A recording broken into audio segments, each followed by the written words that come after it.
Hello friends, welcome on my YouTube channel आकृति talk. Friends, आज का जो हमारा टॉपिक है परीक्षा का महत्व, इम्पोर्टेंस ऑफ नॉलेज। परीक्षा का क्या महत्व है इसके बारे में डिस्कस करेंगे। बाह्य परीक्षा, एक्सटर्नल एग्जामिनेशन, इन परीक्षाओं की व्यवस्था तथा संचालन शिक्षा बोर्ड तथा विश्वविद्यालय करते हैं। जो बाह्य परीक्षाएँ होती है, जो बोर्ड की परीक्षा होती है, इनकी जो व्यवस्था और संचालन शिक्षा बोर्ड विश्वविद्यालय करते हैं। दूसरा है आंतरिक परीक्षाएं, इंटरनल एग्जामिनेशन। अध्यापकों द्वारा प्रवेश परीक्षा, साप्ताहिक टेस्ट। विद्यालय में जो अध्यापक द्वारा प्रवेश परीक्षा, साप्ताहिक टेस्ट, मासिक परीक्षा, त्रैमासिक परीक्षा, अर्धवार्षिक परीक्षा तथा वार्षिक परीक्षाओं का योजना बनाना तथा उसे क्रियान्वित करना आंतरिक परीक्षा कहलाता है।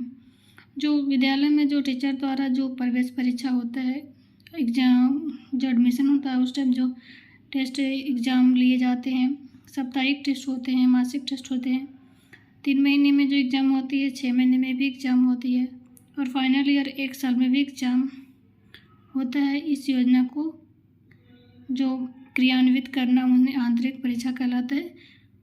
ये जो स्कूल के टीचर होते हैं उनके द्वारा की जाती है। परीक्षाओं के निम्नलिखित लाभ होते हैं। पहला, अध्यापक अपने लक्ष्य तथा शिक्षा का लक्ष्य को प्राप्ति के लिए प्रयासरत रहता है। जो टीचर होते हैं अपने लक्ष्य की शिक्षा की ओर हमेशा प्रयासरत रहते हैं। दूसरा, छात्र के वास्तविक मूल्यांकन के लिए परीक्षा के उद्देश्यों को स्पष्टीकरण। जो परीक्षा का उद्देश्य है उसको स्पष्ट करने के लिए परीक्षा उत्तीर्ण करने का सर्टिफिकेट जो अगली कक्षा में प्रवेश या नौकरी के लिए योग्यता प्रदान करता है। जो परीक्षा में पास होने के बाद जो सर्टिफिकेट जो मिलता है उसे अगली कक्षा में या किसी नौकरी के लिए योग्यता प्रदान करता है। छात्रों की उन्नति तथा प्रगति का आकलन। जो छात्रों की जो प्रोग्रेस होती है उसका आकलन। छात्रवृत्तियां प्रदान करने में सहायक।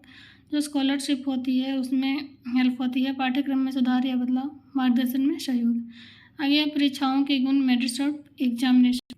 छात्रों के बौद्धिक वर्गीकरण में सहायक। जो छात्र होते हैं उनके जो बौद्धिक वर्गीकरण है उनका सहायक। प्रमाण पत्र का आधार। जो प्रमाण पत्र का जो आधार होता है उसमें मापदंडों की स्थिति, तुलना का आधार, सस्ती विधि, उपयोग में आसानी, मेधावी छात्रों की पहचान, विद्यालय के शैक्षिक माहौल की जानकारी, समय सारणी में उपयोगिता, अध्यापकों की कार्यप्रणाली की जांच। ये थी परीक्षाओं की गुण। और इसके आगे है वर्तमान शिक्षा प्रणाली के दोष। Demerits of examination system. वर्तमान परीक्षा प्रणाली के निम्नलिखित दोष हैं। पहला, आत्ममुखी प्रकृति। जो ये भी एक प्रकार का जो है आत्ममुखी प्रकृति जो है शिक्षा का दोष है। विद्यार्थियों को सीखने के बजाय परीक्षा पास करने तरीकों को सीखना। जो विद्यार्थी को कुछ सीखने के मतलब है सीखने के बजाय वो परीक्षा पास करने का कहीं से कोई तरीका ढूंढते हैं, ये भी एक दोष है। आगे, रटने पर आधारित। जो बच्चे को जो समझ में नहीं आते हैं तो उसे रट लेते हैं, ये दोष है। अधिक अंक प्राप्त करना, बुद्धिमत्ता की पहचान। ये जो अधिक अंक जो प्राप्त होता है उसमें बुद्धिमत्ता की पहचान, ये भी दोष है। अध्यापकों पर अत्यधिक बोझ। जो टीचर होते हैं उस पर अत्यधिक बोझ देना। नकल की प्रवृत्ति को बढ़ावा देना। दैनिक कार्यों को प्रति उदासीनता।